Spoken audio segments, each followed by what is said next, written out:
Welcome to the Ministry Pivot Podcast with Russell St. Bernard, a podcast designed to assist leaders as they seize the season of opportunity by pivoting toward it. Let's get started with today's episode. Hey family, Reverend Russ, super excited to have you back with us here at Ministry Pivot. Thank you for joining. Don't forget to like, to comment, to share, to subscribe.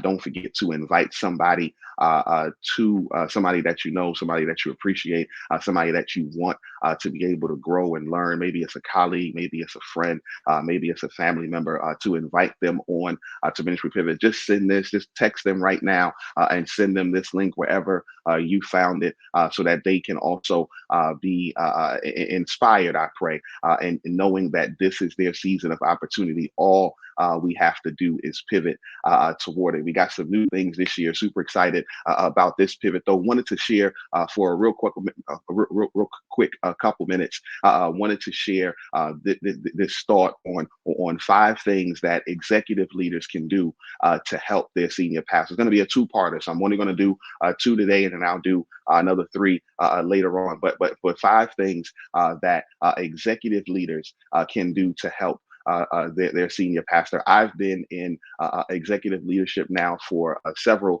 years, and super excited about all of the pastors I've served under, all of the leaders I've served under. And there are a couple things that I know to be true, and a couple things that God has allowed me to share and see. Number one, I'm going to share with you is that we need to be willing to try it first.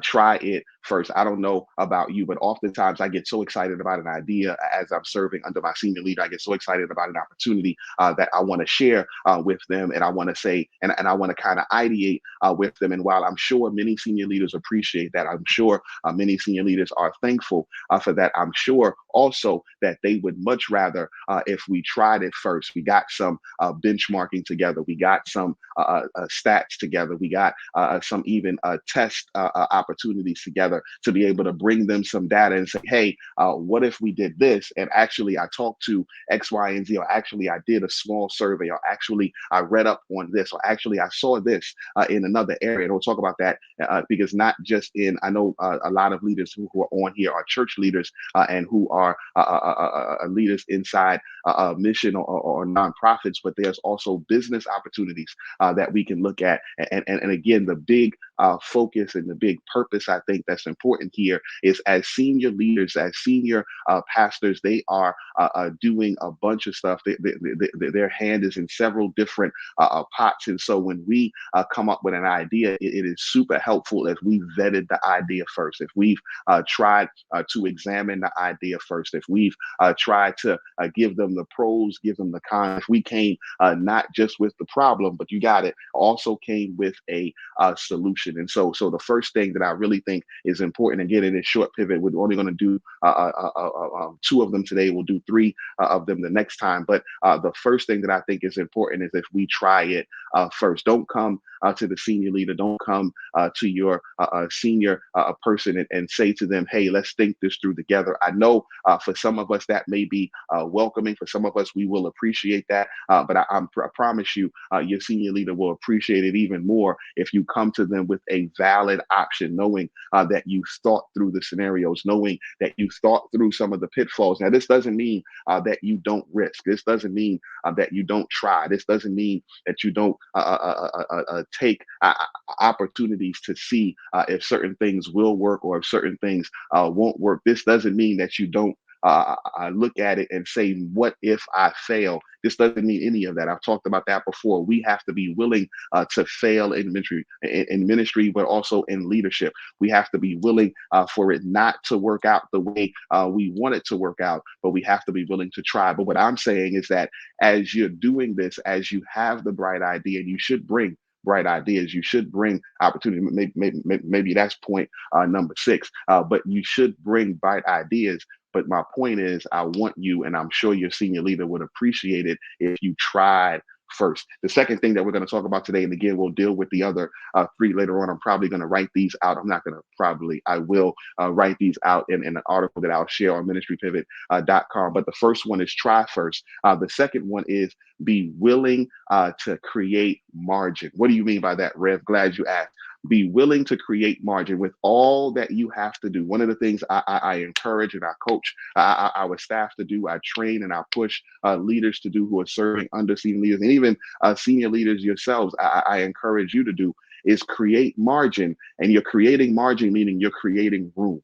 Right. I remember when I used to be in school and write papers, and thank God, because my handwriting, thank God I'm done with that season is what I mean, because my handwriting is literally like I'm a doctor, but I am not. I type way better than I write. But I remember when you have to, when we were called and encouraged and given to write in classes, we would have to write within the margins, because the margins were the side. And I remember I used to always make notes in the margins. I used to get in trouble making notes in the margins, but most of the times the notes that I made in the margins made their way into the paper. And so I'd have to rewrite the whole paper again, which is probably why my handwriting is horrible now, because I had to rewrite it and rush to rewrite it. But the point is, that's a whole nother side subject. The point is that we have to leave margin, that as we are laser focused in our area, I use this term all the time with my team, and I talk about being able to zoom out. I'll talk about that later in parts 3, 4, and 5, points 3, 4, and 5. But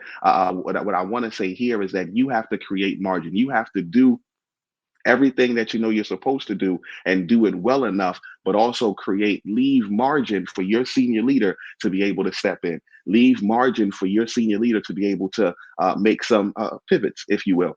Leave margin so that while you have everything together, when your senior leader calls on something, you have the margin, your team has the margin to answer that call as well, as best as you can, given the notice that you have or given the no notice that you have. And I shout out to my senior pastor, Pastor Matthew Watley, there at Kingdom Fellowship at our church. Super love our church, love my pastor, because he makes us practice this all the time. No, shout out to Pastor, but he does. And our team has now gone accustomed to being able to create a level of margin so that when he has something that God has inspired him to do, when he has something that God has called him to do, we can just step in and follow suit. We can just step in knowing that all of the other things are taken care of. But what that means is that you have to plan ahead.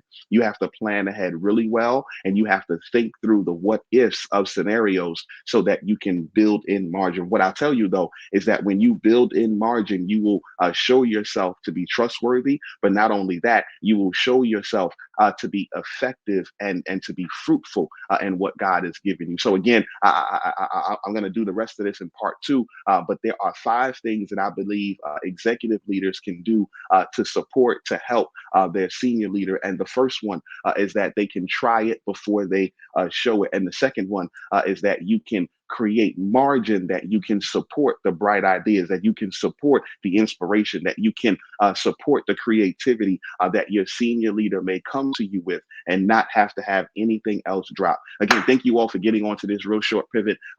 Looking forward to seeing you as we discover part 2 of the pivot, the other 3 areas that we can support our senior leaders. Don't forget to like, to comment, to share, to subscribe. Don't forget to rate this podcast. Don't forget to encourage yourself that this is your season of opportunity. All you have to do is pivot toward it. Reverend Russ, talk to you soon. God bless. That's it for today's episode of the Ministry Pivot. We hope you enjoyed listening and gaining some valuable insight. Don't forget to subscribe to our podcast on your favorite platform so you never miss out on our future episodes. And if today's show has resonated with you, please leave us a review to help others discover our podcast. For more resources and updates, visit our website at ministrypivot.com. And be sure to join our email list as well as follow us on Instagram at Ministry Pivot. Thanks for joining us today, and we're excited to have you back next time for another insightful episode of Ministry Pivot. Stay connected, keep pivoting. We'll see you soon.